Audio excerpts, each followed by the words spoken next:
এখন আপনাদের কিন্তু আর গ্রাম পঞ্চায়েত অফিসে যেতে হবে না বসবাসের প্রমাণপত্র সার্টিফিকেট আনতে, অর্থাৎ রেসিডেন্সিয়াল সার্টিফিকেট আনতে। তো দেখিয়ে দিচ্ছি আজকের ভিডিওতে আপনি কিভাবে বাড়িতে বসে হাতে থাকা মোবাইল ফোন দিয়ে গ্রাম পঞ্চায়েতের রেসিডেন্সিয়াল সার্টিফিকেট অনলাইন অ্যাপ্লাই করবেন এবং অনলাইন ডাউনলোড করবেন।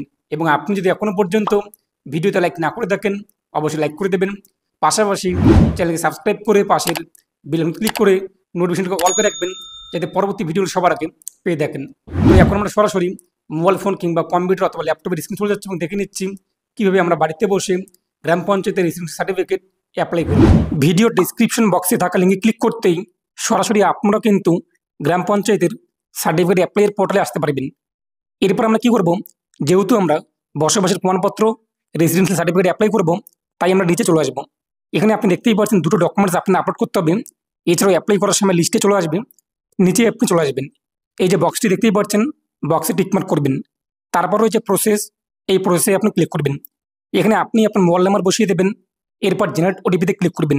আপনার মোবাইল নাম্বারে ওটিপি আসবে, ওটিপি বসিয়ে দিয়ে আপনি ভেরিফাই করে নেবেন। পঞ্চায়েত ম্যানেজমেন্ট সিস্টেম দেখতেই পাচ্ছেন। এখন আমরা এখানে রেসিডেন্সিয়াল সার্টিফিকেট অ্যাপ্লাই করব। নিচে রয়েছে অ্যাপ্লিকেশন ফর্ম ফর সার্টিফিকেট। এরপর এখান থেকে আপনি আপনার জেলার নাম সিলেক্ট করবেন। আমাদের কোচবিহার, আমরা সিলেক্ট করব। এরপর আপনি এখান থেকে আপনার ব্লক কী রয়েছে তা সিলেক্ট করে নেবেন। এরপর আপনি গ্রাম পঞ্চায়েত কী রয়েছে তা সিলেক্ট করে নেবেন। তারপর আপনার সংসদ নং কত রয়েছে এখানে আপনি দেখতেই পাচ্ছেন। এছাড়াও আপনারা কিন্তু আপনাদের জব কার্ডের মধ্যে নাম্বারটি পেয়ে যাবেন। আপনার যা হয়ে থাকে সেটি আপনি এখান থেকে সিলেক্ট করে নেবেন। তারপর নিচে দেখতেই পাচ্ছেন এসএস নং, SS name, relation with applicant ইত্যাদি রয়েছে। এগুলো স্টার মার্ক নেই, আমরা ফিল আপ করবো না। তারপর নিচে রয়েছে কিন্তু অ্যাপ্লিক্যান্ট ডিটেলস। এখান থেকে আপনি আপনার টাইটেল সিলেক্ট করবেন, মিস্টার নাকি মিসেস নাকি মিস, যেটি হয়ে থাকে সেটি আপনি সিলেক্ট করবেন। তারপর বলা হয়েছে আপনি কি ইংরেজি সার্টিফিকেটের পাশাপাশি বাংলাতে লেখা সার্টিফিকেট চান কিনা। আমরা চাচ্ছি না বাংলা অথবা নেপালিতে, তাই এই সমস্ত বক্সে আমরা টিকমার্ক করবো না। এরপর অ্যাপ্লিক্যান্ট নেমে আপনি আপনার সম্পূর্ণ নাম বসিয়ে দেবেন। তারপর গার্জিয়ান নেমে আপনি আপনার অভিভাবক অথবা বাবা মা যার নাম আপনি রাখতে চান তার নাম লিখে দেবেন।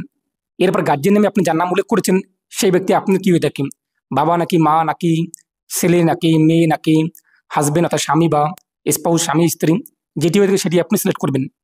তারপর হচ্ছে অ্যাড্রেস, এখানে আপনি আপনার সম্পূর্ণ অ্যাড্রেস উল্লেখ করে দেবেন। এই অ্যাড্রেস কিন্তু আপনাদের যে সার্টিফিকেট রয়েছে রেসিডেন্সিয়াল সার্টিফিকেট, সেই সার্টিফিকেটে চলে আসবে। এরপর আপনি পোস্ট অফিস কী রয়েছে তা লিখে দেবেন, পুলিশ স্টেশন কী রয়েছে তা লিখে দেবেন। এরপর আপনি ভিলেজ কী রয়েছে এখান থেকে আপনি আপনার গ্রামের নাম সিলেক্ট করে নেবেন। তারপর রয়েছে কিন্তু পিনকোড, এখানে পিনকোড বসিয়ে দেবেন। ডেট অফ বার্থ আপনাদের কী রয়েছে ডেট অফ বার্থ উল্লেখ করে দেবেন। তারপর নিচে দেখতেই পাচ্ছেন যে সার্টিফিকেট টাইপ, তো আপনি কোন সার্টিফিকেট অ্যাপ্লাই করতে চান। আমরা যেহেতু রেসিডেন্সিয়াল সার্টিফিকেট অ্যাপ্লাই করব, তাই এই বক্সে কিন্তু টিকমার্ক অটোমেটিক রয়েছে। এর আগের ভিডিওতে আমরা কিন্তু দেখে নিয়েছিলাম ইনকাম সার্টিফিকেট আপনি কীভাবে অ্যাপ্লাই করবেন। ইনকাম সার্টিফিকেট অ্যাপ্লাই করতে চাইলে আপনি এই বক্সে টিকমার্ক করবেন, নিজে আপনি আপনার অ্যারাউন্ড ইনকাম উল্লেখ করে দেবেন পরিবারের বার্ষিক আয়, তাহলে কিন্তু হয়ে যাবে। সেম প্রসেস একই রয়েছে। আমরা যেহেতু রেসিডেন্সিয়াল সার্টিফিকেট অ্যাপ্লাই করব, তাই আমরা এই বক্সে টিকমার্ক করলাম। ইনকাম সার্টিফিকেট বক্সে আমরা টিকমার্ক করবো না।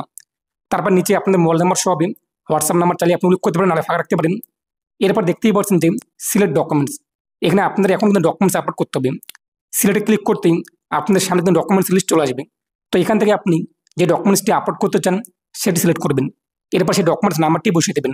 এরপর আপলোড পিডিএফে ক্লিক করি ডকুমেন্টসটিকে আপনি 2 MBর মধ্যে পিডিএফ ফাইলে আপলোড করে দেবেন। এরপর রয়েছে কিন্তু সিলেক্ট ডকুমেন্ট 2, এখান থেকে আপনি একটি ডকুমেন্ট সিলেক্ট করবেন। আমাদের ভোটার কার্ড রয়েছে, আপনার যা রয়েছে রেশন কার্ড ইত্যাদি যেটি রয়েছে সেটি আপনি সিলেক্ট করবেন। এরপর সেই ডকুমেন্টস নাম্বারটি বসিয়ে দেবেন। তারপর চুজ ফাইলে ক্লিক করে 2 MBর মধ্যে পিডিএফ ফাইলে ডকুমেন্টসটিকে আপলোড করে দেবেন।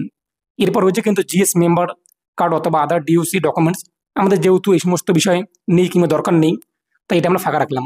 এরপর রয়েছে কিন্তু অ্যাপ্লিক্যান্ট ফটো, এখানে আপনি আপনার ফটো আপলোড করে দেবেন জিপিজি ফাইলে 100 KBর মধ্যে। এই ফটোই আপনাদের কিন্তু রেসিডেন্সিয়াল সার্টিফিকেটে চলে আসবে। এরপর আপনি সাবমিটে ক্লিক করবেন। তো সাবমিটে ক্লিক করতেই আমাদের আবেদন কিন্তু হয়ে যাবে।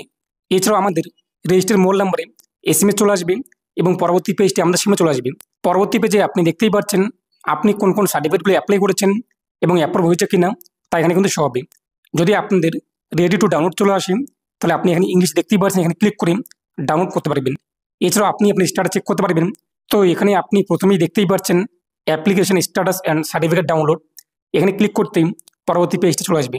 আপনি আবেদন করার পর যে অ্যাপ্লিকেশন নাম্বারটি পেয়েছিলেন সেই নাম্বারটি বসিয়ে দেবেন। এরপর সার্চে ক্লিক করে দেখে নেবেন যে আপনাদের আবেদন অ্যাপ্রুভ হয়েছে নাকি পেন্ডিংয়ে রয়েছে। যদি আপনার রেডি টু ডাউনলোড চলে আসে এবং অ্যাপ্রুভ হয়ে যায়, তাহলে নিচেই আপনি কিন্তু ডাউনলোড সার্টিফিকেট অপশন পেয়ে যাবেন। এরপর ডাউনলোড সার্টিফিকেট ক্লিক করে আপনি আপনার মোবাইল নাম্বার বসিয়ে দিয়ে জেনারেট ওটিপিতে ক্লিক করবেন, মোবাইলে ওটিপি আসবে। এরপর ভেরিফাই করে সার্টিফিকেট ডাউনলোড করতে পারবেন। এরপর সেই সার্টিফিকেট আপনি কিন্তু 6 মাস পর্যন্ত যে কোনো কাজে ব্যবহার করতে পারবেন এবং আপনি যতবার ইচ্ছেন সেই সার্টিফিকেট সেখান থেকে ডাউনলোড করে আপনি যে কোনো কাজে 6 মাস পর্যন্ত ব্যবহার করতে পারবেন।